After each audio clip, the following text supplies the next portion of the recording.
C'est quoi tes deux mots? Je sais pas, j'ai pas encore réfléchi. C'est deux mots à vous dire. L'émission dans laquelle tout le monde peut dire quelque chose. Ouais, mais c'est pas obligé. C'est que si on veut. J'ai deux mots à vous dire. Bonjour et bienvenue dans J'ai deux mots à vous dire, 3e épisode de notre série. Nous sommes le 30 mars 2020. Qu'est-ce qui se passe pendant le confinement ? Comment rendre cette période inédite utile ? Non, pas efficace, pas optimale comme avant. Utile aux hommes et aux femmes qui s'oublient souvent au profit de la rentabilité des projets qui les aspirent. Nous avons décidé, avec quelques-uns, d'apporter notre modeste contribution en bavardant avec des invités qui ont des choses à nous apprendre, des expertises à nous livrer, des ressentis qui peuvent vous inspirer. Bienvenue dans J'ai deux mots à vous dire. Et bonjour les amis, bonjour les contributeurs. Florian, Marie-Pierre et Birgitta sont avec moi aujourd'hui. Bonjour à tous les trois. Bonjour. Vous connaissez le principe. Et bonjour aux invités. Gisèle vient de nous faire coucou et Catherine en bas à droite de l'écran nous fait coucou également. Je vais vous les présenter, nos invités, dans un instant. Le principe de cette émission, c'est de l'ouvrir avec 2 mots pour exprimer son ressenti. Marie-Pierre, tes 2 mots pour ouvrir l'émission. Eh bien écoute David, je vais en choisir un seul, mais il a 2 sens. J'ai envie de choisir le mot supporter, parce qu'on attaque la 3e semaine et se supporter à la maison, il faut beaucoup travailler sur soi. Tu es toujours un couple ? Tu es toujours un couple. Pour l'instant, ça tient bon. Bravo. Ouais, bravo. ouais. Et puis l'autre sens, supporter comme les supporters d'une équipe de foot. Je pense qu'il faut continuer à supporter nos équipes médicales, nos caissiers, tous ceux qui nous permettent la satisfaction de nos besoins fondamentaux. Et à l'heure où on se parle... Oui, pardon, vas-y Marie-Pierre. Non, je disais, il faut continuer à les supporter, là, ils en ont encore besoin. Ceux qui sont au front, effectivement, et parmi eux, à l'heure où on parle, les transporteurs routiers qui se sentent un petit peu délaissés et qui auraient besoin qu'on les prenne davantage en compte, parce que sur les aires d'autoroute, ils ne trouvent pas grand-chose pour retrouver un minimum de confort. Birgitta, 2 mots. Gentillesse. Et inspiration. Gentillesse. Parce que c'est toujours inspirant ces rencontres-là que tu organises. avec votre concours, heureusement que vous êtes là. Je te vois figé sur l'écran. Voilà, c'est une information. Tu en fais ce que tu veux. On va voir si on peut t'envoyer un ingénieur en informatique. Inspiration et gentillesse avec une chronique sur le sujet de la gentillesse tout à l'heure. Bonjour Florian. Bonjour David. Florian, 2 mots pour décrire un petit peu ton ressenti en ouverture d'émission. Alors moi, le premier mot qui me vient, c'est soleil. Et le deuxième, c'est en un seul mot, bleu-azur. Bleu-azur, en un seul mot. Ça fait la 3e semaine que je dis à mes filles, à ma femme, quasiment tous les jours, vous avez vu cette couleur de ciel ? C'est vrai. Que finalement, le confinement, ça rime quand même avec ciel bleu. Hein. Donc tu as sorti tes gouaches et ton chevalet. Ouais. Et tu peins le ciel tous les jours c'est maintenant. C'est ça. D'ailleurs, tu me fais penser, il faut que je pense à ouvrir mes volets de temps en temps. Nos invités, Catherine, 2 mots pour exprimer ton ressenti. Eh bien, je dirais lucidité et humanité. Lucidité parce qu'on se rend compte qu'on est tout petit par rapport à un virus. Ben oui, c'est et vrai. l'humanité, et on n'est pas les plus forts, la preuve. C'est clair. Gisèle Alors, notre mes mots seront créativité et curiosité. Je trouve que c'est une période qui, effectivement, nous met dans un contexte qui, moi, personnellement, fait travailler mon cerveau. Tous les matins, je me réveille avec plein d'idées. Et puis, curiosité, parce que je suis aussi une observatrice un peu de tout ce qui se passe. Et cette observation me rend créative. Enfin, les deux sont mêlés, quoi. Ça fonctionne ensemble. Je trouve que c'est assez dynamisant pour moi. C'est dynamisant cette période. Oui. Tu inventes des choses. C'est une période dynamisante. Tu prends soin de toi quand même. Je prends soin de moi complètement. J'ai la chance de ne pas. Je vis avec mon conjoint. Nous avons un appartement assez grand. On peut sortir. On a nos enfants au téléphone par visio et ainsi de suite. On va pas se plaindre, quoi. Voilà, c'est comme ça. C'est une situation qui effectivement nous apprend beaucoup de choses. Et effectivement, je partage l'avis de Marie-Pierre. Je pense qu'on a encore beaucoup de personnes à soutenir parce que moi, je me sens un peu privilégiée quand même dans cette situation-là. j'ai mon gendre est dentiste et voilà, il fait un suivi médical, il l'observe, il le voit, il le subit de temps en temps. Mais c'est vrai que ça crée plus de stress chez eux que, en tous les cas, chez moi. Ça, c'est clair. Patience et détermination. C'est Gisèle Talmans qui vient de s'exprimer. Elle est coach en stratégie digitale. Et Catherine Kérard, qui s'est exprimée juste avant, est présidente du GNI, le groupement national des indépendants dans l'hôtellerie et la restauration, présidente Grand Ouest et vice-présidente à l'échelle nationale. Birgitta, on l'a dit tout à l'heure, va nous parler de gentillesse. C'était venu comment de parler de gentillesse comme ça, Birgitta ? C'est parce que c'est dans ton ADN ? Oui, c'est dans mon ADN, c'est ça. Et puis, ce que je vois aussi en post, sur les différents réseaux, je trouvais que c'était intéressant de se replonger là-dedans et de montrer qu'on avait tous besoin de reconnaissance. Et cette reconnaissance, ça donnait de la joie de vivre, de l'énergie, et c'était important de le transmettre à tout le monde. Et les gens qui sont sur le terrain et qui mettent vraiment du leur, là, donc quand tu parlais on parle des infirmières et tout, c'est vraiment des gens qui ont besoin de cette reconnaissance pour moi et qui ont besoin de se sentir valorisés. Et bien ça, c'est du teasing et c'est tout à fait raccord avec une précédente émission où nous avions longuement parlé de reconnaissance. Voici nos invités. J'ai 2 mots à vous dire, l'invité de l'émission. Et on va leur poser plein de questions. J'ai 2 mots à vous dire, l'invité de l'émission. Et on va lui poser plein de questions. Et on va lui poser plein de questions. On devrait refaire les jingles, on va leur poser plein de questions à Catherine Kérard, vice-présidente nationale du groupement national des indépendants dans l'hôtellerie-restauration, et Gisèle Talmans, coach en stratégie digitale, dirigeante de PubliNews. Comme on n'a pas trop de terrasse en ce moment, je vous propose de démarrer avec une petite ambiance. Voilà, en radio on peut faire tout ce qu'on veut, c'est ça qui est bien. Catherine, d'abord comment ça va ? Parce que tu l'as chopé la saloperie de virus là il y a quelques jours. Eh ben, j'ai commencé mon confinement au lit, donc ça, d'abord très fatiguée et ça a été un choc parce que je m'attendais pas à l'avoir parce que ça n'arrive pas qu'aux autres. La preuve, j'ai eu de la chance. Je n'ai pas eu de complications, beaucoup de fatigue et c'est vrai que je dirais que dans l'absolu, la première semaine a été une semaine un peu déterminante pour nous. Parce que les chefs d'entreprise ont, comme on disait tout à l'heure, créativité et curiosité, mais surtout là, on était dans l'urgence de savoir comment on allait s'organiser avec l'obligation de fermeture de nos établissements, puisque là, c'était par décret ministériel. Et j'étais un peu absente et finalement, ça m'a peut-être ouvert l'esprit. Donc voilà. Eh ben ça c'est pas mal. Plusieurs restaurants dont tu es la dirigeante. La Guinguette à Trentemou à Nantes. Pour ceux qui nous rejoignent et qui nous suivent je ne sais où dans le monde, eh bien, nous sommes plus particulièrement avec des Nantais, excepté Marie-Pierre qui est à Tours. Un amour de pommes de terre, c'est dans le centre-ville de Nantes. C'est ça. Et puis d'autres établissements encore. Et c'est l'heure de la page de pub. Profites-en. Quels sont les noms des autres établissements ? Alors, Bistrot Océan au Leclerc Océane, l'Abreuvoir à Eric. Qu'est-ce que j'ai aussi le Ponton à Lorient. Et puis deux petits créateurs qu'on a lancés. Un de nos anciens salariés qui a repris un amour de pommes de terre à Brest et qu'on aide. Et puis une autre entreprise où on a aidé les jeunes à se lancer qui s'appelle Factory à Nozay. Voilà pour la page de pub. Et puis tu biberonnes des jeunes entrepreneurs, tu vas nous en parler tout à l'heure. Que ressentent les restaurateurs en ce moment, 15 jours après le début du confinement ? On a bien sûr beaucoup d'inquiétudes. Certains s'organisent, certains ont décidé de rester ouverts pour permettre soit des livraisons de repas quand ils ont possibilité de livrer des repas. C'est chouette parce que en fait, on a horreur du vide et on voit bien que on cherche à amener notre contribution là où c'est possible. Là où c'est pas possible, on a fermé et on biberonne nos équipes, on les tient au courant, on les informe, on les sollicite, on les interroge aussi sur leur faculté d'avoir de la curiosité et d'aller voir, de s'inspirer. Ça crée des nouvelles relations d'ailleurs, tu me disais. Oui. De toute façon, le plus important, pas qu'avec c'est de garder les managers.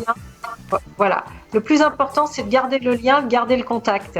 Et c'est assez génial parce qu'on a des retours très très positifs de beaucoup de collaborateurs et pas forcément les cadres. C'est à tous les niveaux et ça c'est chouette. Ça va de l'employé de ménage jusqu'au chef de cuisine et vraiment ça c'est super. Avec lesquels tu n'entretiens pas forcément au quotidien les mêmes relations qu'avec les managers, ce qui peut se comprendre puisque évidemment quand on est la dirigeante de plusieurs entités, on transmet les consignes, le cap à ses managers. C'est intéressant aussi ça. Mais l'avantage de transmettre le cap et les consignes aux managers, c'est que en tout cas, quand on a des discussions avec les jeunes, quel que soit leur statut, c'est qu'on est plus en tout cas me concernant, je suis plus dans le personnel. C'est-à-dire, je leur demande s'ils vont bien, comment va la famille, est-ce qu'ils n'ont pas de soucis de boulot, qui peuvent en dehors. Et on n'est pas sur une relation hiérarchique directe sur des problématiques de, je vais te dire n'importe quoi, de petites cuillères ou choses comme ça. Ouais, est vraiment là plus sur de la relation directe et de savoir simplement s'ils vont bien. Et c'est déjà beaucoup. Alors, c'est souvent les mêmes qui trinquent en temps de crise. Tu pourras nous dire justement, Gisèle, toi qui as observé la crise de 2008 dans la restauration comme consultante, à chaque crise, c'est notamment l'hôtellerie-restauration qui trinque. Est-ce que tu peux nous raconter, Catherine, ce qui se passe le 14 mars au soir lorsque le Premier ministre annonce la fermeture dans quelques heures des restaurants ? Alors, ça a d'abord été un coup de massue parce que ça a été soudain. C'est-à-dire qu'on s'attendait à avoir un délai de prévenance minimal de 48 heures. D'abord, histoire de vider les frigos, histoire d'organiser un petit peu, parce que nos plannings étaient prêts pour la semaine suivante, etc., etc. Bon, si le Premier ministre a annoncé ça, c'est qu'il n'y avait pas possibilité de faire autrement et on l'accepte. Il n'y a pas à discuter sur le sujet. La sécurité était primordiale. Mais le délai de prévenance était un peu short. Et ce qui fait que ça a été vraiment un coup de massue parce que ça nous est tombé en plein service à 20h. Et à 20h, nous, le samedi soir, c'est pleine balle. Donc, on a commencé ça a d'abord ralenti un peu le service parce que tout le monde s'est posé la question. Je suis même allée prévenir mes voisins autour de moi sur le quai de Trente-Moux parce que ils n'étaient pas au courant.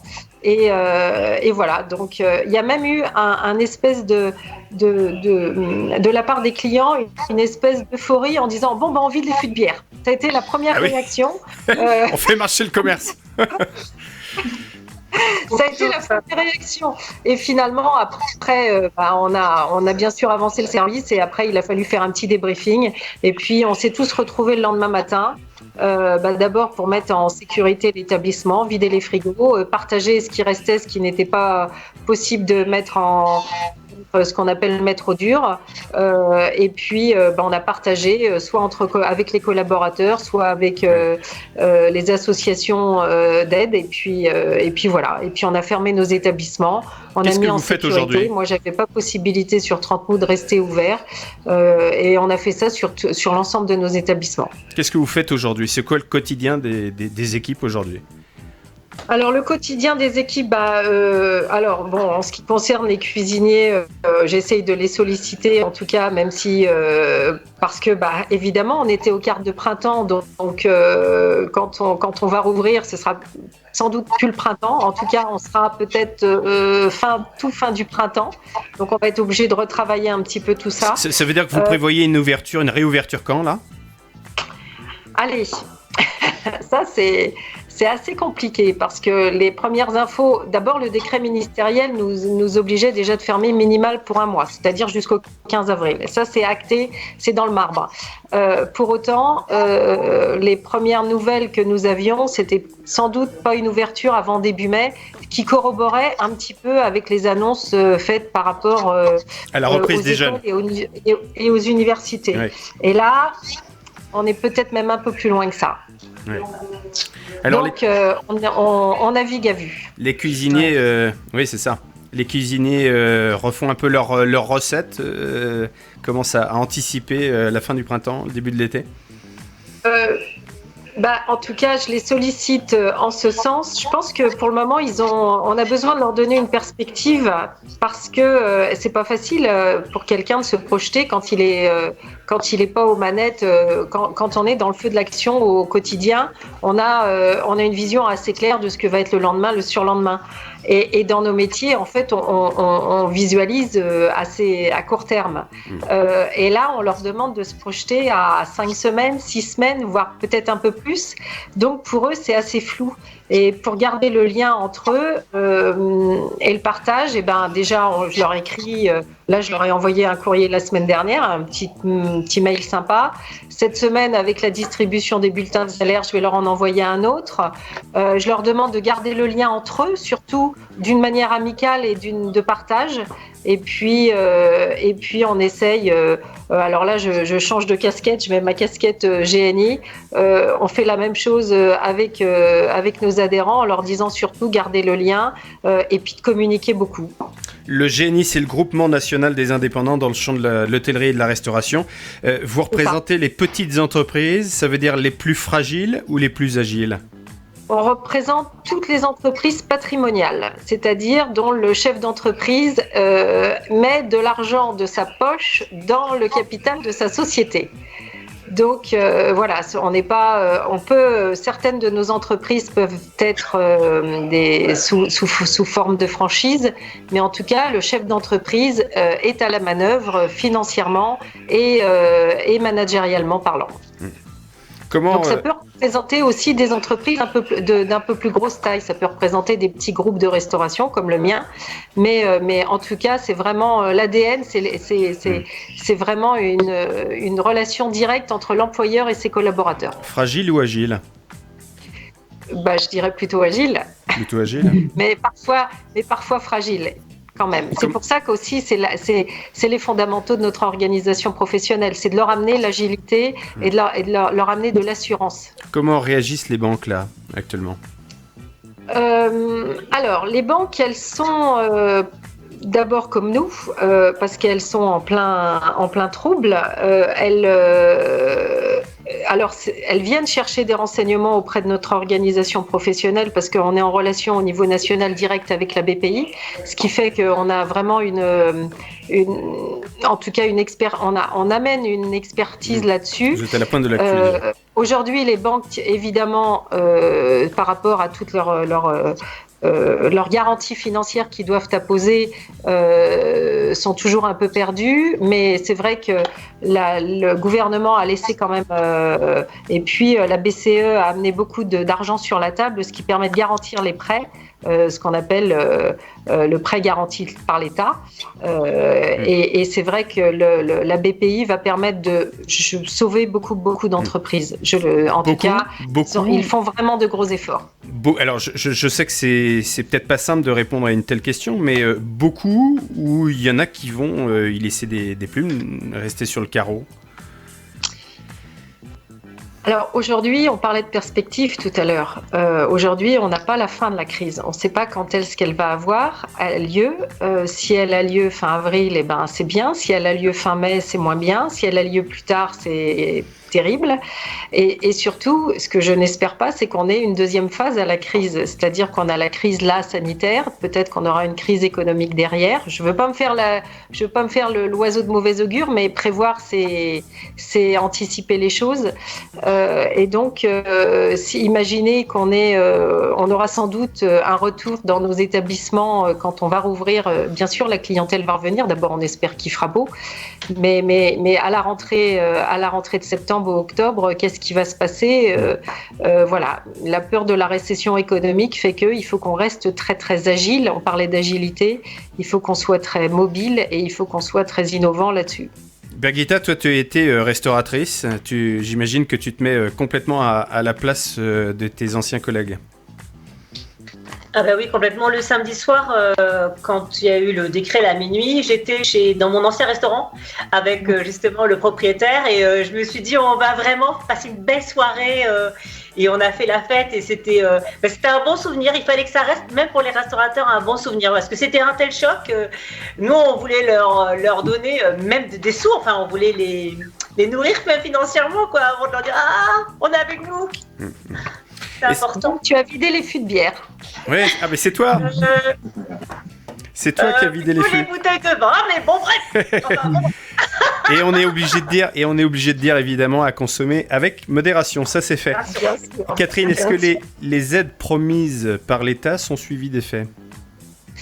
Alors déjà, les aides promises par l'État, elles sont toujours en cours. Par exemple, sur la mise en place du travail partiel, ça fonctionne pas très bien. Toutes les entreprises n'ont pas obtenu leur numéro, et à commencer par les miennes d'ailleurs. J'en ai que 2 sur 7 qui sont où j'ai les retours de la directe. Donc c'est assez compliqué, c'est assez anxiogène pour les entreprises. Donc aujourd'hui, on rassure aussi, on rassure non pas les collaborateurs, je les tiens pas au courant de ça, mais on rassure les autres entreprises pour leur dire attendez, il va y avoir de toute façon, ça va se mettre en place. Mais c'est assez anxiogène parce que évidemment plus tard on déclare et plus tard les aides vont arriver. Et la trésorerie, il faut qu'elle tienne jusque-là. Donc voilà. C'est pour ça que les banques aussi, je reviens dessus, mais les banques sont plutôt bienveillantes et dans cette première phase, ils sont plutôt à l'écoute. Donc on ne peut pas les critiquer sur le sujet. Un scoop, alors évidemment qui sera plus un scoop quand vous regarderez dans quelques jours ou quelques semaines cette émission. L'État vient d'accepter que les heures au-delà des 35 heures soient prises en compte pour le chômage partiel. J'ai envie de dire, c'est quand même totalement évident, puisque déjà vous travaillez officiellement plus que 35 heures dans la restauration. Alors on est ravis parce que ça a été le scoop de ce midi. La méthode entre la proposition politique et la méthode de calcul, il y a toujours des fois un petit peu d'écart. Mais on est très content parce qu'effectivement, les salariés qui se lèvent tous les jours et qui travaillent 39 ou 42 heures, comme c'est souvent le cas dans notre activité, eh bien, se retrouvaient avec une double peine, le fait de perdre, d'être revalorisé sur 35 heures, ce qui ne correspond pas du tout à la réalité économique. Donc, on est plutôt content parce que les gens qui travaillent sont pris sur la réalité de leur rémunération. On parlait des chauffeurs routiers tout à l'heure. Les chauffeurs routiers, peu sont sur 35 heures. Beaucoup sont au-delà et donc c'est une bonne chose. Florian, Marie-Pierre Berguita, réaction ?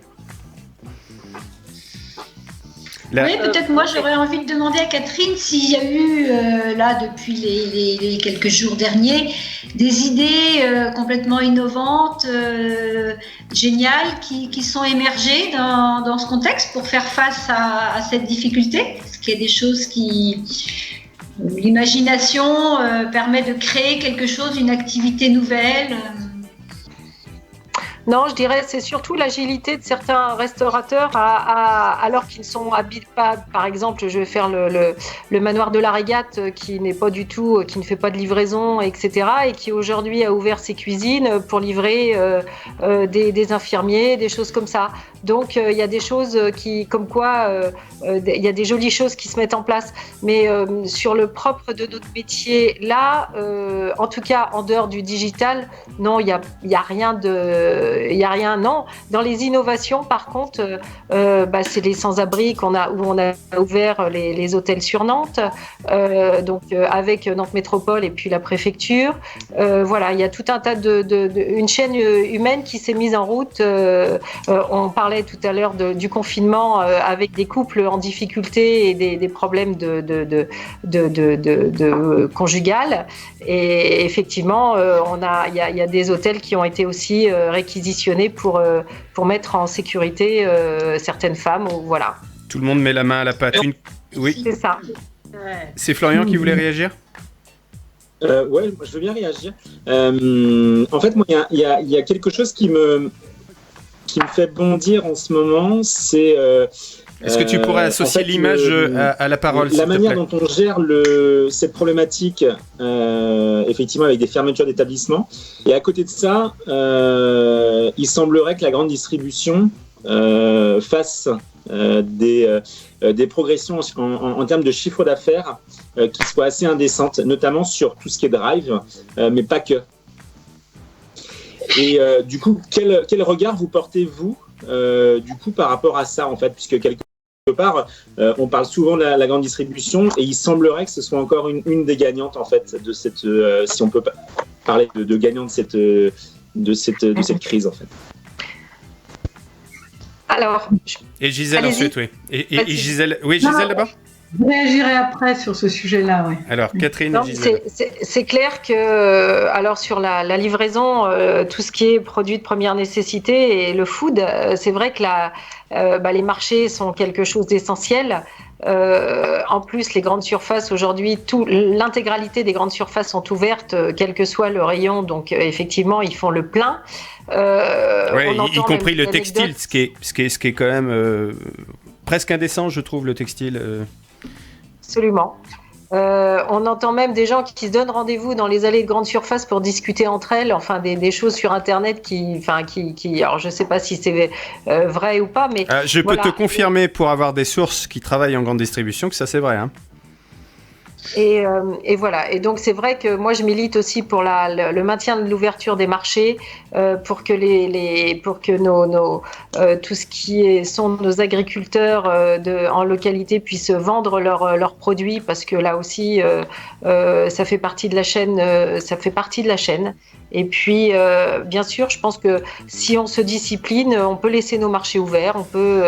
On parlait de digitalisation tout à l'heure, mettre en place peut-être des click and collect, parce que moi j'ai essayé de me connecter plusieurs fois à mon drive pour aller chercher des rouleaux de PQ et pas en prendre 250, mais juste en prendre une douzaine. Et je n'ai pas de perspective de les récupérer. Qu'est-ce que tu entends Donc, par click and collect ? Le click and collect, c'est de pouvoir commander chez son commerçant préféré, passer une commande et puis aller le récupérer à une heure donnée. Et je trouve que, et notamment Talensa qui avait commencé à mettre ça en place, et j'avais trouvé que l'idée était très intelligente. Et je trouve que plus on ira dans ce sens, ça permet d'abord d'éviter de perdre du temps, ça permet de séquencer l'arrivée des clients. Enfin, je trouve que c'est plein d'intelligence ce système-là. Gisèle Talmans. Oui, je vais réagir là-dessus, puisque là, vous êtes au cœur de mon sujet. Voilà. Il est clair que pour reprendre effectivement cette indécence des chiffres d'affaires qui sont développés de façon phénoménale sur certains marchés et qui rendent les autres complètement exempts, la première information qui est sortie quand on a été en confinement, et ça m'a vraiment encore une fois mis fortement en colère, c'est que tout de suite, dès le lendemain, Amazon embauche 100 000 personnes, quoi. Voilà. Amazon embauche 100 000 personnes. Donc, effectivement, il y a le commerce fonctionne. Alors, évidemment, il change de forme. Et, alors, je travaille, moi, sur ce marché-là depuis très longtemps. Alors, avec les professionnels du tourisme depuis 2008, mais j'ai commencé sur le digital en 95, donc ça commence à dater. Et effectivement... y a un élément que je suis moins de près, même si c'est pas mon marché, même si je travaille pas beaucoup avec les commerçants en direct, je travaille plutôt avec des entreprises, mais le commerce de proximité, j'ai une conférence qui s'appelle le commerce de proximité a-t-il sa place sur le web? Et effectivement, je déroule tout le dispositif. Et la réponse est oui. Oui, évidemment, oui. Mais on viendra quand même y assister. Et effectivement, comme j'avais un peu de... Voilà, ça nous a mis tous dans des conditions de travail un peu différentes. J'ai créé une petite série qui s'appelle « Le commerce de proximité a-t-il sa place sur le web ?» Et je fais des petits modules comme ça, qui sont des petits modules en vidéo qui sont mis à disposition. Là, je suis en train de réaliser le 3e pour justement aider tous les commerçants au sens large du terme, parce qu'il y en a énormément, il y a des petits, des moyens et des grands.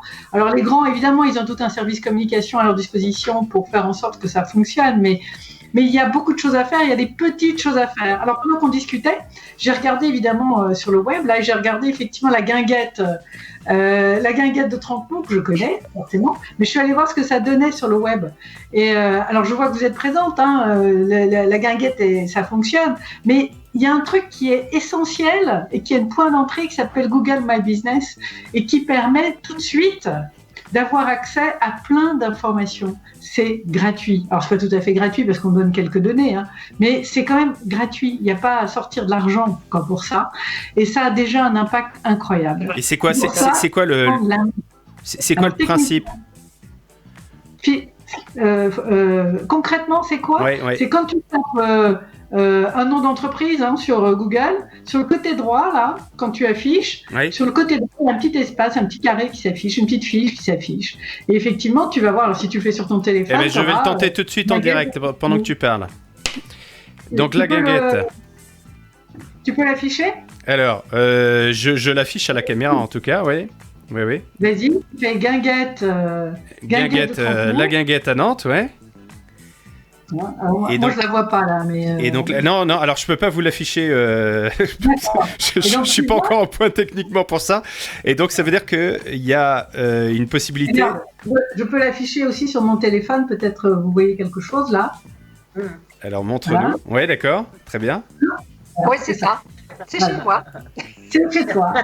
Et Catherine, voilà, il y a un truc essentiel là-dessus, c'est déjà les avis de tes clients. Alors c'est formidable parce que 4,2 sur 5 les notes, l'évaluation est de 4,2 sur 777 avis quand même, ce qui est quand énorme. même bravo. Bravo Catherine.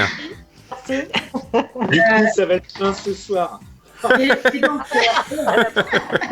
donc à partir de là, j'ai déjà plein d'informations et j'ai même un bouton qui me permet simplement de cliquer sur itinéraire pour aller directement vers le restaurant. Enfin, il y a plein de données à l'intérieur de ça. Et cette fiche-là, elle a été importée par Google automatiquement parce que Google importe toutes les entreprises qui ont une adresse. Parce que tu as parlé tout à l'heure de click and collect, moi je parle de phygital, physique plus digital. Ouais. Et ça c'est super important. Il faut que les entreprises comprennent qu'elles doivent travailler sur les deux aspects, physique et digital. Alors concrètement. Et ça c'est une interface pour les physiques. Puisque si on n'a pas un établissement physique, on ne peut pas être là. D'accord ? On parlait d'innovation il y a quelques instants avec la question de Marie-Pierre. En 2008, tu l'as connu, y compris dans ce vaste secteur du tourisme dans lequel il y a la restauration, Gisèle. On se souvient des restaurants. Peut-être que ça a été le cas des restaurants que tu diriges, Catherine, qui inventaient les menus à la chaussette, comme au théâtre. On donne ce qu'on veut, les menus tirés au dé. Et tout ça, c'était de nature, bien sûr, à créer du passage. J'allais dire du trafic. Il n'y a pas de trafic en restauration. De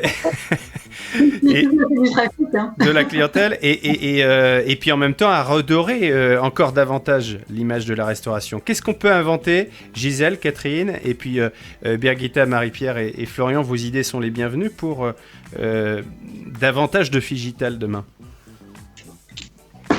Je peux répondre Gisèle, ouais. Ouais. Écoute, on a, alors sans parler d'invention, je pense qu'il y a déjà plein de choses dans les restaurants. Il y a plein de choses super sympas à partager, au-delà des images, quoi. Voilà, il y a l'humain dont tu parlais tout à l'heure. C'est important de centrer sur l'humain. Moi, je suis digital complètement, mais je suis d'abord orientée sur l'humain. Et pouvoir faire les réseaux sociaux. Et le web, c'est d'abord pouvoir faire partager juste, virtuellement et en continu, ce que tu vis à un moment T dans un lieu. D'accord ? Tout à l'heure, Brigitta parlait d'avoir fait la fête le jour où effectivement ça a été déclaré, on allait tous confinés. Pouvoir effectivement donner une visibilité sur ce qui s'est passé à un temps donné, de pouvoir le donner en visibilité sur ses réseaux sociaux, mais c'est vachement chouette, quoi. Pouvoir effectivement mettre en visibilité ce que Catherine fait aujourd'hui avec ses chefs et donner envie de venir et d'être prêt dans les starting blocks le jour où tout ça se débloque. Et les réseaux sociaux, c'est fait pour ça. Voilà. Catherine ? Mais la communication, en tout cas, je trouve que c'est quelque chose qui n'est pas facile.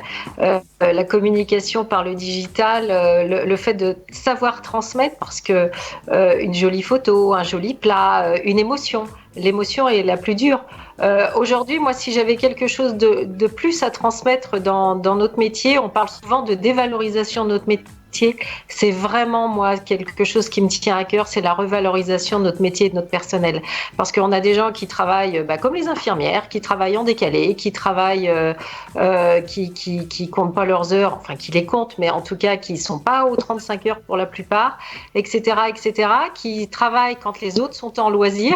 Et on a vraiment besoin de faire comprendre à nos clients, aux passants, aux gens qui, même quand ils viennent manger qu'une fois par mois ou qu'une fois par an au restaurant, qui sont là pour passer un bon moment, et donc il faut tous s'entraider à rendre ce moment le plus sympathique. Et ça, c'est pas facile à traduire dans l'émotion. Et c'est vraiment quelque chose. Gisèle, si tu peux m'aider, moi je suis preneuse. Avec plaisir. Avec plaisir, on aura. Il faut qu'on continue cette discussion après, et vraiment, je te donnerai un certain nombre de clés déjà dans la façon de l'utiliser, parce que là aussi, il faut qu'il y ait un lâcher prise. Comme David fait ces radios là, c'est en ligne où on est tous à l'écran. On n'est pas là en train d'avoir préparé le décor, à s'être apprêté, alors on s'est un petit peu coiffé, mais bon, il faut que ça reste super naturel, quoi. Et il ne faut pas hésiter à faire. Les émotions, elles passent aussi par un lâcher prise. Si c'est trop contrôlé, les émotions, elles passent pas, quoi. Tu vois. Et donc voilà, il faut oser. Oser. Et ça, c'est super important. Et restons naturels. Florian, toi, tu t'es coiffé avant l'émission, j'ai remarqué. Hein ? Comment ? On parlait de s'apprêter. Toi, tu t'es coiffé avant l'émission, j'ai remarqué. En fait, je m'adapte aussi, parce que figure-toi que ça fait 3 semaines du coup que je suis pas allé chez le coiffeur. J'ai les cheveux qui poussent vite et il faut juste que je change de coiffure en fait. Et du coup, puisque j'ai le temps, je fais des brushings le matin. En fait, oui, je pense qu'il faut aussi qu'on salue du coup l'initiative de David pendant ces temps de confinement, qui nous fait partager ces bons moments. Alors que pourtant, il sait aussi cuisiner, puisque la dernière fois que je l'ai eu au téléphone, il était en train de faire du concombre quand même. Ne raconte pas. On a dit qu'on racontait pas la vie privée des contributeurs. Et du coup, pour toi, Catherine, tu parlais de mettre en valeur les métiers de la restauration. Effectivement, je te rejoins complètement, et ça fait écho à mon précédent métier, ou un de mes précédents métiers. Et, je me disais que finalement, cette crise, c'est le moment pour mettre en valeur des métiers comme le métier de chauffeur routier, le métier d'infirmier, le métier mais finalement, qu'est-ce qu'on pourrait imaginer avec toi pour que on puisse du coup mettre le métier de restaurateur au service de cette crise, puisque finalement, en fait, les établissements doivent être fermés. Est-ce que ça empêche pour autant de travailler le drive ou le click and collect, comme tu évoquais tout à l'heure, Gisèle?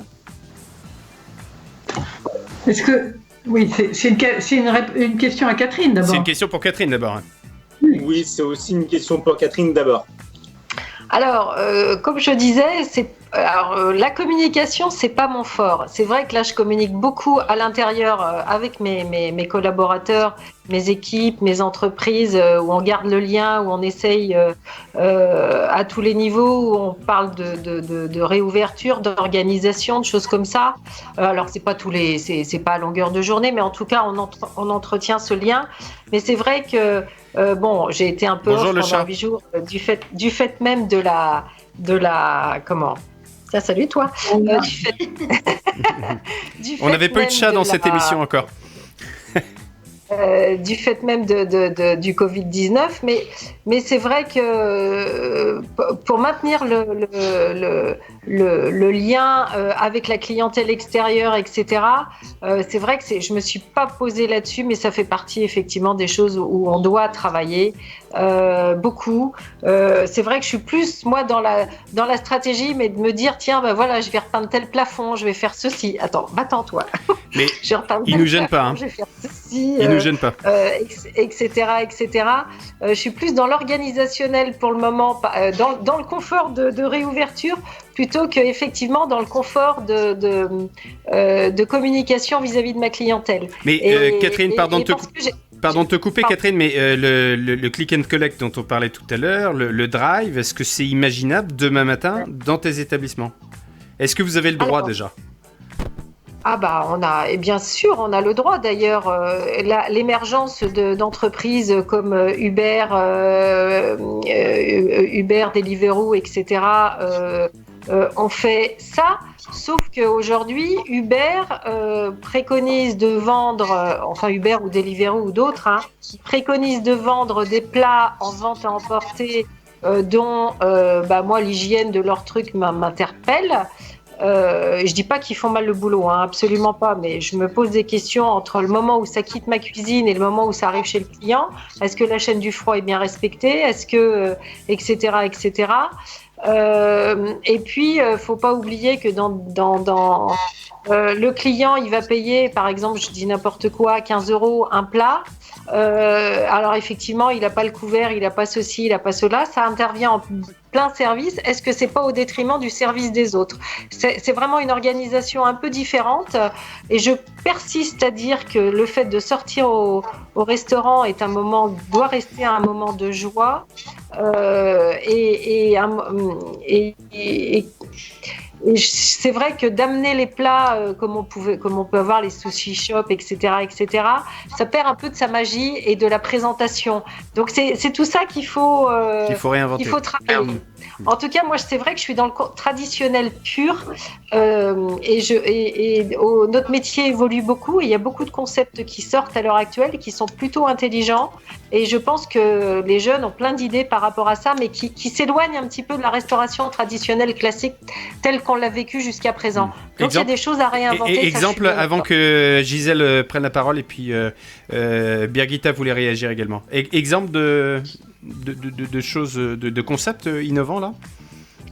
Oh il y en a plein parce que à travers le GNI on suit, on en a d'ailleurs installé un peu plus d'une 60aine en 3 ans, des concepts alors de plein de choses à travers des bocaux, à travers tout un tas il y a vraiment beaucoup d'idées novatrices, un petit peu sur de la mixologie aussi dans la cuisine, bien sûr sur le vegan, bien sûr. La mixologie, c'est quoi la mixologie? C'est-à-dire Parce que moi je suis DJ, donc le mix ça me connaît, mais en restauration je connais pas. C'est de mélanger différents styles de cuisine, c'est d'avoir différentes préparations, différentes présentations. C'est vraiment. Par contre, ce que je peux dire, c'est que c'est souvent effectivement vente à emporter, et donc il y a de moins en moins sur ces nouvelles restaurations qui sortent. Il y a des terrasses, mais peut-être un peu moins de place à l'intérieur. Parce que ça laisse la part belle effectivement à la livraison. Réaction de Birgitta et des restaurations comme les miennes. Réaction de Birgitta et Gisèle ensuite. En fait, moi, c'était pour tout à l'heure, vous parliez de click and collect, etc. Et je pensais que c'était comme l'émotion qu'on met dans tout ce qu'on fait, c'est ça qui va traduire, qui va donner de l'énergie. C'est comme quand toi tu fais tes formations de prise de parole en public, David. Tu donnes aux gens à apprendre de faire ça, de mettre de l'émotion dans ce qu'ils sont et pas de rester figés. Et moi, je pense que sortir de cette crise, elle va nous aussi nous permettre de rééduquer cette émotion-là. C'est top. Exactement. De la mettre en avant et tout ça. Parce que l'air de rien, c'est ce qui donne du sens à tout ce qu'on fait, quoi. Davantage d'émotion. Tiens, ça c'est un mot-clé qu'on pourrait... Cette émission, elle est un peu comme une formation. On repart avec des mots-clés à la fin pour continuer la cogitation. Gisèle, tu voulais réagir? Alors, je vais dire un gros mot, moi, je vais dire disruptive. Il faut effectivement... Oh là là, le gros mot.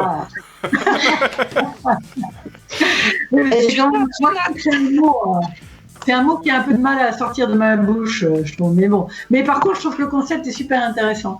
Et comme effectivement, mes mots-clés du départ, c'est créativité, curiosité, ça m'intéresse aussi d'écouter Catherine, parce que je vois bien que moi, je suis pas une spécialiste, je suis pas une professionnelle de la restauration.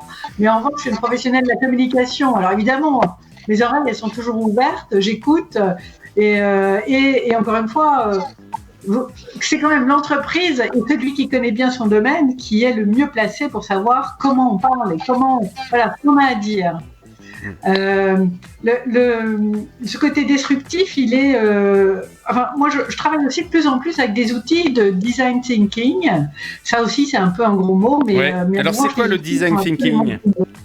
Ah oui. Et l'autre jour, j'ai fait toute une séance sur la création de nouveaux services. C'est des outils qui, ça fait bouger les méninges. Et puis, encore une fois... C'est quoi le design thinking? Alors, le design thinking, déjà, il y a un élément très important dans le design thinking. Il y a plein d'outils. Mais la première chose, c'est une vue utilisateur. Voilà. C'est une vue utilisateur. C'est-à-dire que c'est pas, je me mets pas à la place du restaurateur, là, je me mets à la place de celui qui va acheter le produit. Alors après, j'ai des tableaux, des machins, des outils dans tous les sens. Mais ce qu'il faut retenir, c'est ça. C'est d'abord user-centric. Voilà. C'est l'utilisateur on regarde à partir de la vue de l'utilisateur. Et effectivement, cette notion de click and collect, elle simplifie la vie, quoi. Ça devient pratique. Moi, j'aime bien les outils qui sont pratiques. Faire du digital pour du digital, ça n'a aucun intérêt. Par contre, il faut que ça m'apporte quelque chose de nouveau, de différent, de complémentaire. Et en même temps, click and apporter ça. Ouais, en même temps, ce que j'entends tout à l'heure de la part de Catherine, c'est nous, on a un modèle qui consiste à vivre l'émotion sur place, et donc ça ne doit pas toujours être évident pour les commerçants en général. Hein. Je pense bien sûr à d'autres types de commerces, de se dire tiens, il faut que j'ai un deuxième pilier pour peut-être diversifier et puis donc étaler en cas de moments difficiles, voire en cas de crise comme celle-ci, pour pouvoir m'y consacrer davantage et donc sauver un peu plus la baraque.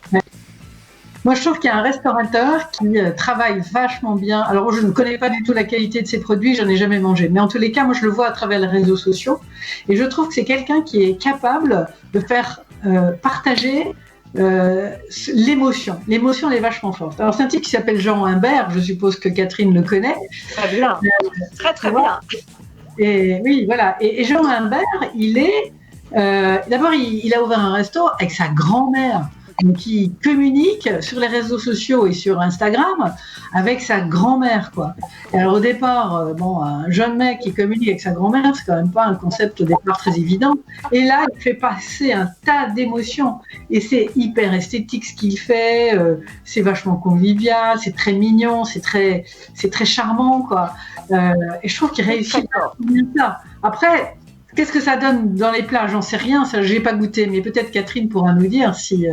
C'est un très bon cuisinier, il n'y a rien à dire, et il est en plus hyper sympathique, il est dans la vie, en tout cas à chaque fois que je l'ai rencontré, il est dans la vie ce qu'il est à travers les réseaux sociaux. Donc je pense que c'est aussi parce qu'il ne triche pas que ça passe bien, parce qu'il ne faut pas tricher non plus. Non, mais c'est pas possible. Les réseaux sociaux, il y a plein de gens qui ont essayé de tricher. Et particulièrement, moi, je les trouve dans les start-upers davantage que dans les gens qui ont un commerce traditionnel. Parce que les start-upers, ils se sont dit, voilà, j'ai ça à ma disposition pour faire la promo.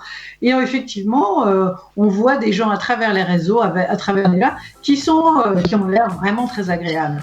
Alors, je suis aussi prof à l'IAE, et donc j'ai aussi souvent des étudiants qui ont envie d'aller faire d'abord leurs premières expériences dans les start-up.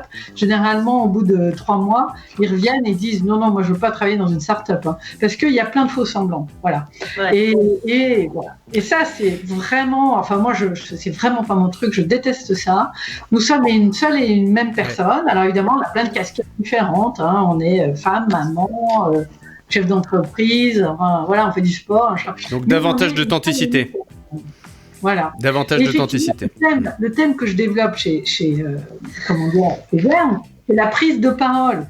Voilà, c'est la prise de parole sur les réseaux sociaux. Sur les réseaux sociaux. Tu vas nous en parler dans une seconde, Gisèle, si tu veux bien. Pendant qu'on discute, Florian compile les post-it et il vient d'avoir une idée. En fait, ce que tu disais, Catherine, me fait réagir quand tu dis que l'émotion qu'on fait vivre en restauration, c'est quand les gens viennent nous voir. Alors qu'effectivement, si on les livre, l'émotion n'est pas la même. Moi, j'aurais, tu vois, là spontanément, j'aurais envie de te proposer bénévolement mes services en t'accompagnant sur comment on peut faire autrement. Il y a un truc que je me dis, c'est que je suis presque convaincu aujourd'hui que si tu génères de l'émotion en livrant aujourd'hui des bons plats vers tes clients, demain ils sauront revenir dans ton restaurant. Ben oui. Et ça peut se faire en proximité en fait. Bien sûr. Je pense que ce qu'il faut qu'on réinvente aujourd'hui, c'est la proximité. Mais oui. Et j'en parlais avec des voisins en respectant les consignes de sécurité. J'en parlais avec des voisins l'autre jour où on leur disait mais finalement il y a des agriculteurs, des exploitants là près de chez moi, il y a une entreprise qui vend des fraises. Du coup, on est allé en acheter l'autre jour parce qu'il faut aussi continuer à se faire des petits plaisirs dans ces moments-là. Et finalement, ce que je leur disais, c'est que égoïstement, je leur ai pas demandé. J'aurais pu les appeler en leur demandant s'ils avaient besoin de fraises et tout le monde en aurait profité en fait. Et je pense que c'est ça qu'il faut qu'on réinvente. Et comment toi, Catherine, tu peux proposer ça en fait avec tes restaurants? Alors d'abord, il y a deux choses. Il y a l'ergonomie des restaurants, si ils se prêtent ou pas. Parce que certains restaurants, c'est un peu plus compliqué du fait même de l'exiguïté du restaurant, etc. Mais je pense que en fonction de l'organisation, je pense à un amour de pommes de terre qui tente l'expérience. Alors à Nantes, ça marche plus ou moins bien. Mais aujourd'hui, je ne suis pas sûre que, en tout cas sur cette vente à emporter que je fais, je ne suis pas sûre que l'émotion se traduit à travers le plat. Je ne suis pas sûre parce que je pense qu'il y a tout un packaging à amener, une attention particulière à amener et je considère que c'est un vrai métier qui n'est pas mon métier propre et là je pense qu'il y a effectivement des choses à mettre en œuvre pour améliorer, c'est une évidence. Ouais. Si je peux me permettre, moi je me souviens que quand j'avais le restaurant, j'avais envie de développer ça, mais ça demandait quand même aussi une logistique. Parce que tu peux pas mettre dans n'importe quel contenant, il y a une logistique d'hygiène qui est hyper importante et pour ça demande des achats de packaging qui sont importants. Enfin, c'est pas donné à tout le monde et pour ça, voilà, il faut quand même être très structuré. Donc Catherine, elle l'est, mais il y en a plein des tout petits restos, ils n'ont pas la structure pour et ça leur demanderait de carrément changer leurs achats, etc. Il y a le côté vraiment hygiène, exigence qui est quand même beaucoup là dans la restauration. Non, mais je crois que c'est un autre service et qu'effectivement, ce n'est pas la portée de tous les restaurateurs. Il ne faut pas non plus penser que tout le monde va pouvoir faire ça. Hein. Non, c'est ça. Gisèle, tu parlais tout à l'heure d'écriture numérique, tu parlais d'authenticité aussi. Tout ça en attendant de suivre tes formations, tes conférences. Est-ce que tu peux nous donner un truc ou deux, une astuce ou deux pour que les commerçants et pas que les restaurateurs qui nous écoutent puissent peut-être commencer à investir cette nouvelle voie pour communiquer d'une autre façon? Oui. Alors, les réseaux sociaux, il y a combien ? Il y a 2 milliards 200 millions de personnes sur Facebook, d'accord ? En France, il y a 36 millions de personnes. Et je vais compléter ma question tout de suite. Comment on se différencie dans cette jungle ? Voilà, c'est ça. Donc, il y a à la fois des profils et puis il y a des pages professionnelles. Excuse-moi. Souvent, alors, grosso modo, toutes les entreprises ont ouvert une page sur Facebook. Là où on se différencie, ce qu'il faut garder en mémoire, c'est que les réseaux sociaux, c'est de l'humain. Ça a été créé d'abord pour relier les gens entre eux, mais les gens, quoi, pas les entreprises, les personnes. Et il ne faut pas perdre de vue que ça, c'est essentiel. Et d'ailleurs, des fonctionnalités dans Facebook, par exemple, sont beaucoup plus efficaces quand on communique avec un profil qu'avec une page entreprise. Donc l'idée, c'est de travailler avec les deux en même temps. Et donc quand on travaille sur une stratégie de visibilité sur les réseaux sociaux, il y a la prise de parole de l'entreprise, mais il y a la prise de parole du dirigeant, et puis il y a la prise de parole de l'expert, en l'occurrence dans un restaurant, c'est le chef, quoi. Mais c'est aussi le chef de rang, c'est aussi... il y a différentes personnes qui ont des domaines d'expertise. Ce qui est intéressant, c'est de pouvoir partager ça. Et ce qui est important dans les réseaux sociaux, c'est qu'il faut essayer de réunir les gens autour d'un centre d'intérêt commun. Voilà. Alors, si on prend tous les restaurateurs qui sont sur Nantes, puisque Catherine est sur Nantes, en l'occurrence, entre autres, qu'est-ce qui les différencie ? À un moment, le resto, quand il s'appelle une guinguette, déjà, il donne un indicateur. Alors moi, j'ai la chance de savoir où est 30 Mous. Les Nantais savent où est 30 Mous et c'est vrai que tu es un... Marie-Pierre, tu sais où est 30 Mous, toi qui es de Tours ? Alors là, moi, pas du tout. Je suis perdue là. Alors quand tu viens à Nantes, tu viens voir Catherine. Ouais, c'est ça. Trancmou, c'est un petit port qui est au bord de la Loire, pardon. Donc, c'est un lieu assez magique. Hein, voilà. D'où la raison pour laquelle ça s'appelle une guinguette, d'ailleurs. C'est là qu'a été tournée la Reine Blanche. Je ne sais pas si tu te souviens de ce film, hein, avec Catherine Deneuve, hein, je crois. Hein. Avec Catherine Deneuve, exactement. Voilà. Et Jean-Louis Hubert, qui est le réalisateur, vient tous les ans à la guinguette faire son pèlerinage. Donc, voilà. C'est chouette. Ouais, et voilà, trouver le centre d'intérêt commun que l'entreprise, le restaurateur là en l'occurrence, a partagé avec ses clients. Et à partir du moment où il a trouvé ce centre d'intérêt commun, il trouvera un lien affinitaire, il trouvera des sujets dont il pourra parler et sur lesquels effectivement il va y avoir des échanges. Bon, et ben voilà. Plus ça va et plus on a... il y a une évolution dans les réseaux sociaux. L'évolution, elle va vers des choses beaucoup plus personnelles. C'est-à-dire qu'au départ, on ne t'entend plus, Gisèle. Avoir le plus de fans possible, on est dans le volume. Oui. On a raté une partie de ta phrase. Ah, excuse-moi. Je disais qu'au départ, les réseaux sociaux dans leur évolution, on était d'abord donc les gens, les entreprises, et puis les pages, on essaye d'avoir le maximum de fans, voilà, qui nous suivent. En fait, on revient de ça. Ce qui nous intéresse, c'est pas d'en avoir beaucoup, c'est d'en avoir des fidèles, quoi. Mais ça, c'est comme les clients dans les restos. Voilà. Ce qui fait effectivement marcher un resto, c'est le bouche à oreille, et ainsi de suite. Et donc, les réseaux sociaux, c'est juste l'interprétation virtuelle de son activité physique. Et à partir du moment... Et votre site internet, c'est pareil. Quand on a un site internet, il faut que ce soit le reflet de ce qu'on est dans la vraie vie, quoi. Oui, bien sûr. Voilà. C'est ça. Et à partir du moment où on est à cette cohérence-là, les choses se font beaucoup plus facilement et naturellement. Eh ben, j'ai vu... Dans un restaurant qui est classique, traditionnel, il faudra effectivement avoir cette image classique et traditionnelle sur les réseaux. Si vous êtes dans une guinguette, parce que moi, le mot guinguette, encore une fois, ça me fait penser à plein de choses. Hein. C'est ça que je vais Moi, ça me donne faim. Hein. Surtout à 19h passées, ça me donne faim.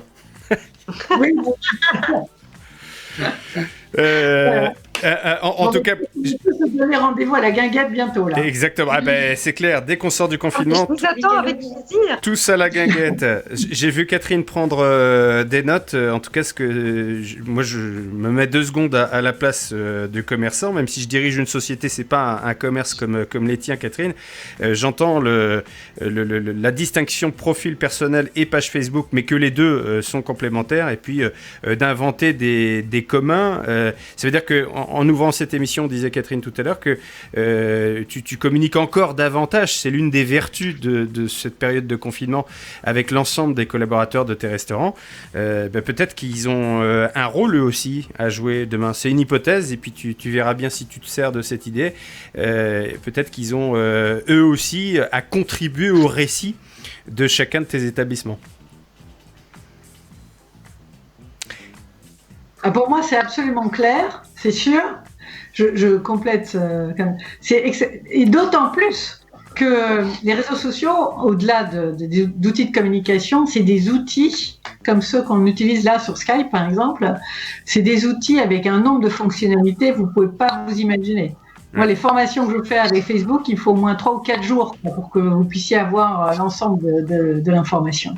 C'est très, très important. Alors, on a perdu Catherine. Je vais tenter de la rejoindre à nouveau. Et tu peux poursuivre la discussion pendant ce temps-là, Gisèle. Et donc, au sein de ces réseaux sociaux-là, il y a plein d'outils qui nous permettent de protéger notre vie privée, parce que voilà, on a aussi le droit d'avoir une vie privée. Et puis, surtout animer avec ses collaborateurs. Sur Facebook, je prends juste Facebook, il y a 6 profils différents de personnes qui peuvent administrer une page Facebook.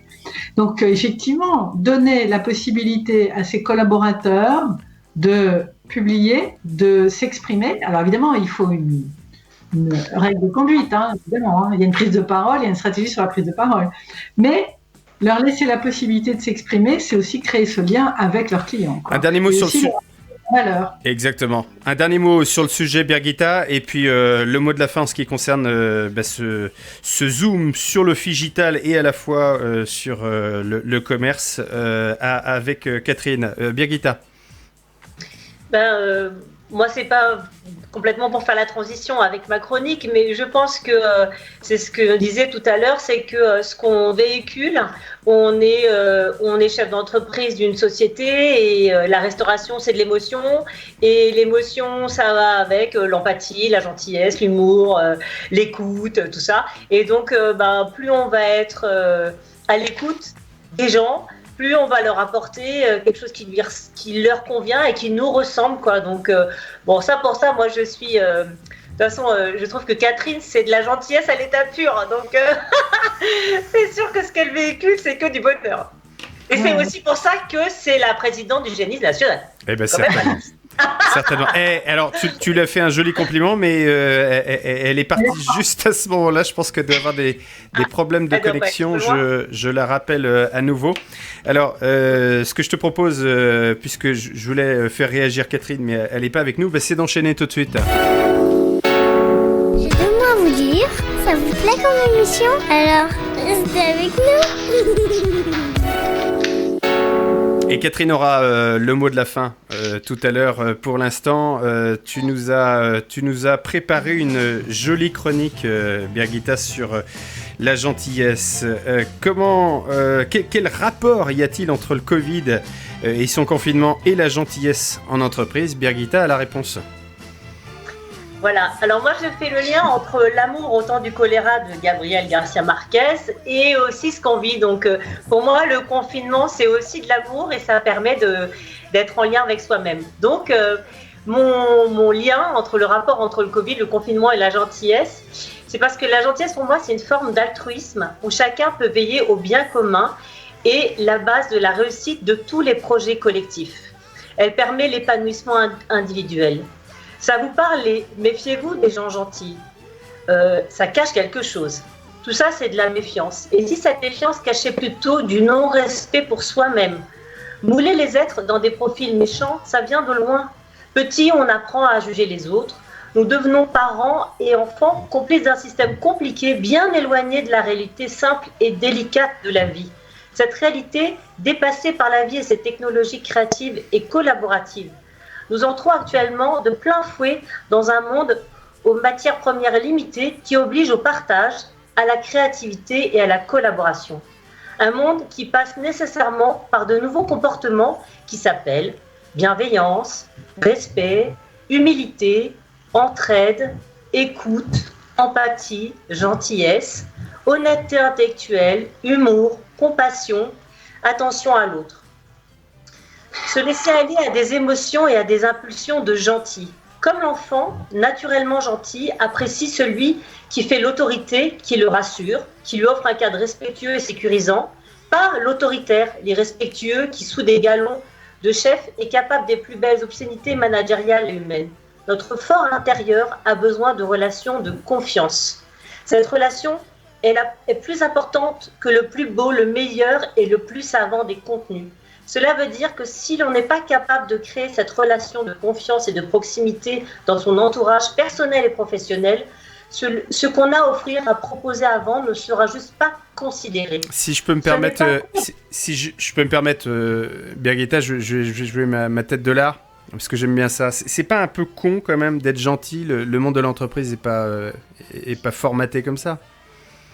Et bien justement, c'est pas con d'être gentil en entreprise et en équipe, parce que tous les jours, ceux et celles qui suivent ces traces se rendent bien compte de manière factuelle et mesurée que ça marche. Les sociétés, et il y en a qui marchent à l'inverse de ces préceptes, peuvent faire des résultats financiers, mais à quel prix en interne? Le prix à payer en interne est diabolique, lourd de conséquences humaines, ou plutôt inhumaines. Ça vous rappelle quelque chose qu'on vit un petit peu actuellement en entreprise? Ça ressemble à des départs, du turnover, de l'absentéisme, du burn-out, du bore-out, ainsi que des dégâts collatéraux et familiaux. Trop d'efforts tue l'effort. Le management gentil, c'est une vraie alternative relationnelle lorsque vous vous rendez compte que les femmes et les hommes qui composent vos équipes sont dans une souffrance, sans lien humain, ni reconnaissance, ni écoute. ni sécurité, ni masque, ni gants. Cela demande un vrai courage managérial que de passer à ce type de fonctionnement. Cette notion de gentillesse est une profondeur d'âme, à mon avis. Perdre pour certains du pouvoir, des moyens financiers au profit de la générosité, du respect et de l'égalité. Cette prise de conscience est bien plus qu'un effet de mode. La preuve, cette épreuve que nous traversons, est ces prises de conscience. Nous avons besoin aussi d'avoir confiance dans nos leaders, de les admirer pour leur courage, de leur engagement sincère et qu'ils nous le prouvent. Se sentir pris en compte, cette reconnaissance à laquelle tout le monde aspire. Voici venu le temps des comportements qu'on a pu observer. On va l'écouter jusqu'au bout parce que j'adore cette chanson. Voilà, voici le temps des comportements qu'on a pu observer chez des gens qui ont marqué le monde à toutes ces époques. Des sages, mais avant tout des femmes et des hommes remarquables, admirables et certainement gentils. Gandhi, Lech Walesa, Nelson Mandela, l'abbé Pierre, Sœur Teresa, Hildegard de Bingen, Amma. Avant d'être des êtres sages, ils ont été des êtres profonds et merveilleux, remplis de gentillesse et de bienveillance et de compassion. Inspirants, qui donnent envie qu'on leur emboîte le pas avec ferveur et énergie. Leurs règles et leur exemplarité leur a permis de traverser les âges, les frontières et les esprits les plus fermés. Je te coupe, Birgitta, parce que je sais ce que tu vas dire maintenant et je voudrais poser la question à Florian. Est-ce que ça te rappelle quelqu'un, Florian, tout ce que vient de dire Birgitta ? Tu le connais ? En fait, en t'écoutant, déjà j'accède à tout ce que tu dis, Birgitta. J'ai souligné, j'ai surgrassé, j'ai mis en couleur. Et ça me fait. Je voulais juste faire un petit clin d'œil au papa d'une de mes anciennes collègues. Tu as trouvé Franck Martin, qui a écrit Le pouvoir des gentils et Gentil mais pas con. En fait, je l'ai eu au téléphone tout à l'heure. Je l'ai eu au téléphone parce que je me suis. Ah ben oui, moi je vais au bout des choses. Hein. Je me permettrai juste de prendre des exemples d'un livre sans demander la permission. Donc je l'ai appelé parce que j'adore ce monsieur et on est en lien sur Facebook. Je l'ai appelé, je lui ai dit avant de faire ma chronique, êtes-vous d'accord que je présente telle et telle chose ? Et il m'a dit mais c'est génial. Et comme David m'avait dit, si tu l'as au téléphone, tu l'invites la prochaine fois. Et ben il sera là à la prochaine émission. Et donc voilà, c'est inspiré du livre de Franck Martin, Gentil et pas con. Et ça s'appelle La bienveillance comme moteur de succès en entreprise. Alors, voilà. Bon, c'est génial. Voilà, ça sert à ça, ces moments-là. Donc, ça veut dire que tous les deux, Marie-Pierre et tous ceux qui le souhaiteront également, ont du travail pour préparer l'interview de Franck, puisque ce sera l'un de nos prochains invités dans Jeux de mots. Et il savait que Florian allait être là tout à l'heure, parce que je lui ai dit, Florian va être là. Il me dit, mais oui, je vois très bien qui c'est. C'est ça qui est joyeux, quoi. Quand tu fais tout ça, ça se combine et c'est plein de bonheur, quoi. Exactement. Voilà. Merci beaucoup déjà. Bravo Birgitta pour cette jolie chronique. Avec plaisir. Merci à vous. Marie-Pierre, tu voulais réagir en attendant que nous ayons Catherine avec nous à nouveau. Peut-être moi je dis, tu nous donnes un conseil sur comment on travaille pour être de plus en plus gentil, parce qu'il y en a qui ont du boulot, quoi. Donc tu peux leur donner un petit conseil. Un conseil, Birgitta ? À moi ? Oui, c'est à toi. Oui, c'est à toi. C'était à Catherine, excuse-moi, Marie-Pierre, excuse-moi. Parce que je vois bien des gens autour de moi pour qui la gentillesse, ça parle vraiment pas beaucoup. Donc qu'est-ce qu'on pourrait leur dire ? Je pense qu'il faut oser rester soi-même et ne pas rentrer justement dans ce carcan dans lequel on veut nous mettre et voilà, être en paix avec soi et être dans l'humilité et voilà, toutes ces choses que... rester soi-même et être à l'écoute de la douceur des gens. Voilà. Moi, je pense que la perversion et le côté manipulateur n'engendrent pas de la joie. Alors que dès qu'on est dans le partage et la gentillesse, ça engendre tout de suite de l'amour et de la joie, quoi. La transition est toute faite pour la prochaine émission. Le mot de la fin, Catherine. Catherine, tu as eu des problèmes de connexion. Birgitta, tout à l'heure, t'as fait un très joli compliment que tu réécouteras en regardant cette émission à partir de ce soir en ligne. Je voulais juste terminer avec toi, si tu permets, pour nous dire à quel point l'homme avec un grand H est au cœur de ta détermination, ta posture de dirigeante de plusieurs entreprises dans la restauration, je le rappelle, et puis de ce réseau, le groupement national des indépendants. Raconte-nous peut-être juste une petite histoire, une petite anecdote pour illustrer à quel point l'individu est au cœur de tes préoccupations. Alors, il y en a plusieurs. Déjà, mon engagement pour le syndicat, enfin l'organisation professionnelle, elle est issue d'une grosse frustration parce que on a eu une grosse tentative d'escroquerie dans nos établissements. Et à l'époque, c'était en 2012. Et je l'ai très mal vécu, évidemment, parce que ça finit au tribunal. Enfin, comme toutes les escroqueries, on voit pas la chose arriver. Et quand elle arrive, ça vous tombe dessus comme plus qu'un coup de massue. Et quand je suis sortie quand on a réussi à se sortir de cette escroquerie et à prouver notre bonne foi, eh bien, j'ai dit plus jamais ça. Il faut partager, il faut transmettre l'information, il faut aider les autres parce que c'est l'essentiel. C'est l'essentiel de pouvoir aider les gens qui pourraient se retrouver dans ces difficultés-là. Et vraiment, le but du jeu, c'est de... Voilà, j'entendais Birgitta entre deux coupures tout à l'heure qui parlait de gentillesse et de partage. Ça a été la raison fondamentale pour laquelle je suis rentrée dans mon organisation professionnelle. Et d'ailleurs, je suis devenue présidente sans l'avoir demandé parce que je pense qu'à un moment donné, c'est devenu assez logique. Et puis voilà, parce que pour le partage, c'est ce qui crée la joie, c'est ce qui crée, pas toujours, mais en tout cas, on essaye. Et puis c'est la vie. Et puis c'est la vie, tout simplement. Merci beaucoup. Merci, Catherine. Gisèle ? Il faut élire le président qui ne demande pas à être président. Voilà, c'était...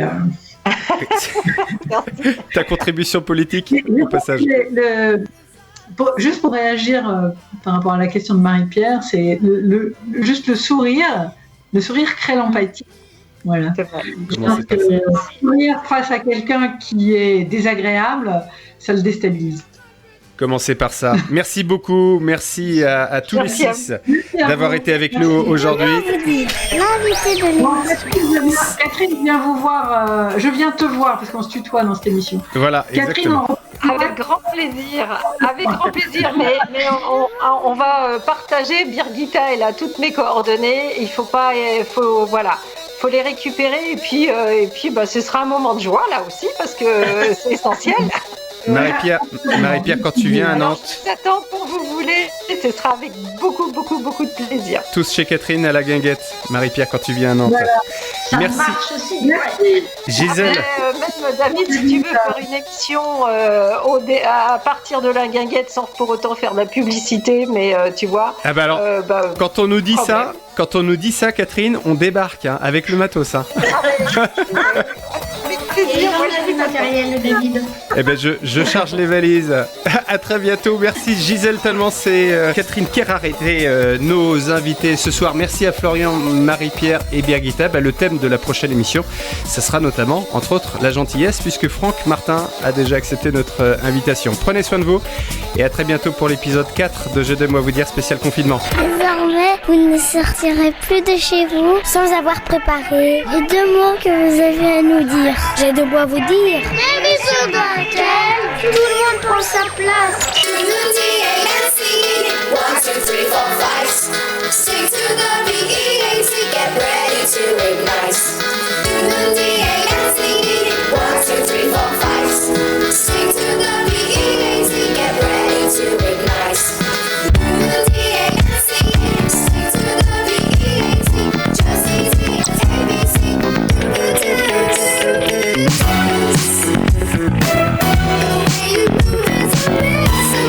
Et je coupe l'enregistrement ici. Merci beaucoup. Merci David. Merci David. Merci messieurs, dames. À très bientôt, jeudi certainement pour la prochaine. Salut. Salut.